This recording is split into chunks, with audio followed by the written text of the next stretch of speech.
DCI Kelly Allen, who is investigating the case, and I began by asking her where the body was found. So in October 2021, Roy's body was found in a freezer of a disused pub in Forest Gate called Simpson's Wine Bar. He was found wrapped up in blue tarpaulin and found in that freezer by workmen who were there to clear out the pub.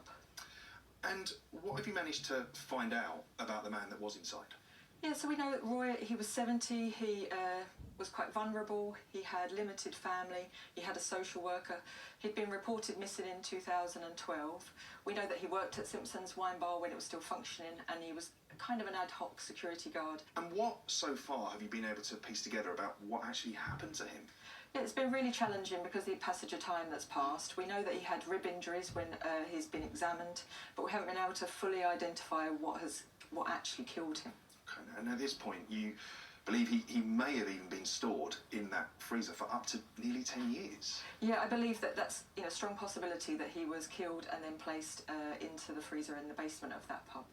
Okay, so what has happened since you last came on Crime Watch and appealed for this case? Yeah, through Crime Watch we were able to identify some extended family members of Roy who were able to give us some background information, and we've been able to identify that he used to frequent the local pubs in the area and that he would have been fairly well known around that area. He was living in Donald Road and he was certainly known to some neighbours around there about Roy.